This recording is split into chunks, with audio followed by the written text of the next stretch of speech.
আসসালামু আলাইকুম। বেলি রান্নাবান্না থেকে সকলকে অভিনন্দন ও শুভেচ্ছা জানিয়ে শুরু করছি আমাদের আজকের রেসিপি। আজকে আমরা তৈরি করে দেখাবো খুবই সুন্দর এবং খেতে খুবই সুস্বাদু একটা পুডিং। সেটা হচ্ছে জেলি পুডিং। তো আজকে আমরা এই সুন্দর জেলি পুডিংটি তৈরি করে দেখাবো। তার জন্য একটু ধৈর্য ধরে ভিডিওটি দেখতে থাকুন এবং আপনি যদি আমার চ্যানেলে নতুন হয়ে থাকেন তাহলে চ্যানেলটি সাবস্ক্রাইব করে দিবেন, আর সাবস্ক্রাইব করে থাকলে অসংখ্য ধন্যবাদ। তো কথা না বাড়িয়ে চলুন শুরু করছি আমাদের আজকের রেসিপি। আমি এই জেলি পুডিংটা বানানোর জন্য এখানে নিয়েছি চায়না গ্রাস। আর আমি এখানে ৩ গ্রাম চায়না গ্রাস নিয়েছি। আর এই চায়না গ্রাসগুলো এখন আমি একটা কাঁচি দিয়ে খুবই ছোট, ছোট করে কুচি, কুচি করে কেটে নিচ্ছি। এই যে দেখুন, এভাবে ধরে কুচি, কুচি করে কেটে নিচ্ছি। আমার সম্পূর্ণ চায়না গ্রাসগুলো কাটা হয়ে গেছে। এই যে দেখুন আমি কতটা ছোট করে কেটে নিয়েছি। এখানে আমি ৩ গ্রাম চায়না গ্রাস নিয়েছি। আর তার জন্য আমি ঠিক মেজারমেন্ট কাপের ১.৫ কাপ পানি ইউজ করব। আমি দিয়ে দিচ্ছি ১.৫ কাপ পানি। পানিটা দিয়ে আমি একটা চামচ দিয়ে মিশিয়ে দিচ্ছি। মিশিয়ে দিয়ে একটা ঢাকনা দিয়ে ঢেকে রাখবো ১০ থেকে ১৫ মিনিটের জন্য। আর এই ১৫ মিনিটে চায়না গ্রাসটা খুবই নরম হয়ে যাবে এবং গলে যাবে। ফিরে আসছি ১৫ মিনিট পর। এই দেখুন আমার চায়না গ্রাসটা অনেকটাই নরম হয়ে গেছে। এই অবস্থায় আমি একটা পাত্রে ট্রান্সফার করে নিচ্ছি।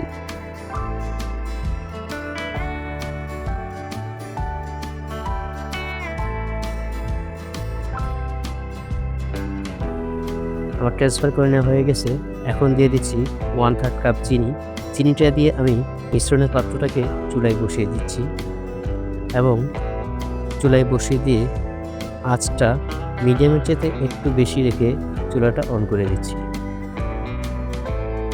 এবং একটা চামচ দিয়ে নেড়ে চেড়ে চিনিটাকে মিশিয়ে দিচ্ছি এবং অপেক্ষা করছি পানিটা ফুটে ওঠা পর্যন্ত। এ পর্যায়ে মিশ্রণটা ফুটে উঠেছে। এখন থেকে ২ থেকে ৩ মিনিট আমি জাল করে নেব, যেন চায়না গ্রাসটা সম্পূর্ণ গলে যায়। এখন চায়না গ্রাসটা পুরোপুরি গলে গেছে। এ সময় চুলাটা অফ করে দিচ্ছি এবং পাত্রটা চুলা থেকে নামিয়ে নিচ্ছি। ঠান্ডা হওয়ার আগেই পাত্র থেকে অন্য পাত্রে ট্রান্সফার করে নিতে হবে, না হয়তো সে পাত্রেই জমে যাবে। তো আমি খুবই দ্রুত যে পাত্রে সেট করব সে পাত্রে ট্রান্সফার করে নিচ্ছি। এখন আমি একটা ফুড কালার ইউজ করব। তো ফুড কালারটা আমি দিয়ে দিচ্ছি। ২ থেকে ৩ ফোঁটা ফুড কালার দিয়ে আমি মিশিয়ে নিচ্ছি।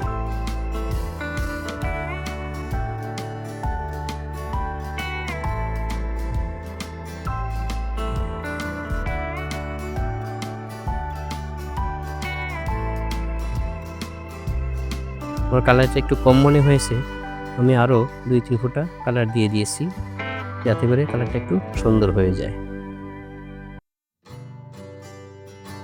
আমার ফুড কালারটা মেশানো হয়ে গেছে। এই দেখুন কত সুন্দর একটা কালার হয়েছে। এই অবস্থায় নর্মাল টেম্পারেচার আসা পর্যন্ত রেখে দেব। তারপর ফ্রিজে রাখবো ১০ থেকে ১২ মিনিটের জন্য। তাহলে জেলিটা পুরোপুরি সেট হয়ে যাবে। আর এদিকে আমি দুধের মিশ্রণটা তৈরি করার জন্য এখানে দুধ নিয়েছি ২ কাপ আর চায়না গ্রাস নিয়েছি ৫ গ্রাম। ৫ গ্রাম চায়না গ্রাস আমি কুচি করে কেটে দুধের সাথে ঢেলে দিয়েছি এবং একটা চামচ দিয়ে মিশিয়ে দিচ্ছি। চায়না গ্রাসটা মিশিয়ে নেওয়ার পর দিয়ে দিচ্ছি 1/3 কাপ চিনি। চিনিটা দিয়ে আমি এভাবে রেখে দিব ১০ থেকে ১৫ মিনিটের জন্য, যেন চায়না গ্রাসটা একটু নরম হয়ে যায়। ফিরে আসছি ১৫ মিনিট পর।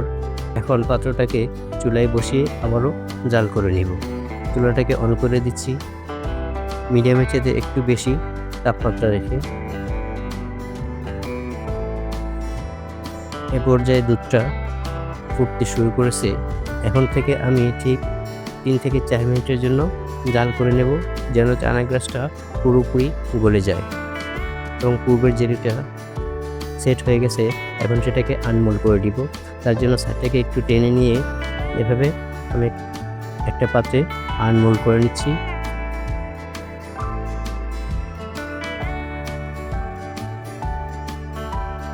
এবং পি কাটারের হার্ট শেপটা দিয়ে আমি ডিজাইনগুলো কেটে নিচ্ছি। এই দেখুন হার্ট শেপ দিয়ে এভাবে আপনার ডিজাইনগুলো কেটে নিতে পারেন। আমার কাছে হার্ট শেপটা ভালো লেগেছে, তাই আমি হার্ট শেপ দিয়ে কাটিয়েছি। আপনারা আপনাদের ইচ্ছে মতো ডিজাইন কেটে নিতে পারেন, কোনো সমস্যা নেই। আমি এখন ডিজাইনগুলো কেটে নিচ্ছি। ডিজাইনগুলো কেটে একটা স্টিকের মাধ্যমে একসাথে লাগিয়ে নেব এবং একটা পানির পাত্রে মাঝখানে বসিয়ে রেখে ফুটন্ত দুধটা ঢেলে দেব, যাতে করে এই লাভ শেপটা পুডিংয়ের মাঝামাঝি থাকে। এই যে আমি এই পাত্রে সেট করে নিয়েছি, আর পাত্রের গায়ে আগে থেকে একটু বাটার লাগিয়ে দিয়েছি যেন সহজেই আনমোল্ড করা যায়। তো এখন আমি গরম দুধটা এই পাত্রে ঢেলে দিচ্ছি।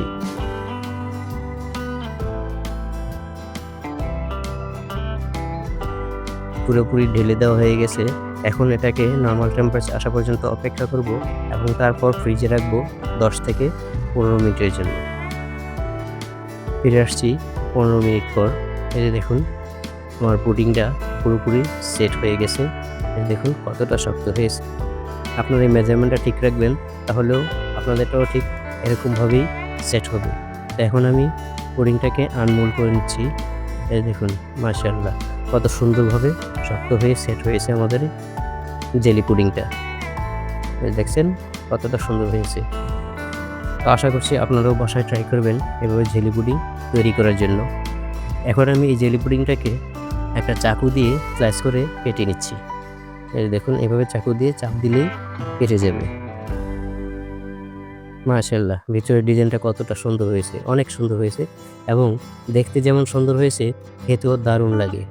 আপনারা বাসায় ট্রাই করবেন, তাহলে বুঝতে পারবেন এতে কতটা ভালো লাগে। দেখুন কতটা সুন্দর হয়েছে। তো আশা করছি এতক্ষণ যারা আমাদের সাথে থেকে ভিডিওটি দেখছেন তারা অবশ্যই বাসায় চেষ্টা করবেন এবং এ পর্যন্ত আমাদের সাথে থাকার জন্য সকলকে অসংখ্য ধন্যবাদ। দেখা হবে পরবর্তীতে অন্য কোনো রেসিপি নিয়ে অন্য কোনো সময়। সে পর্যন্ত সকলেই ভালো থাকুন, সুস্থ থাকুন। আজকের মতো এখানেই বিদায় নিচ্ছি। আসসালামু আলাইকুম, আল্লাহ হাফেজ।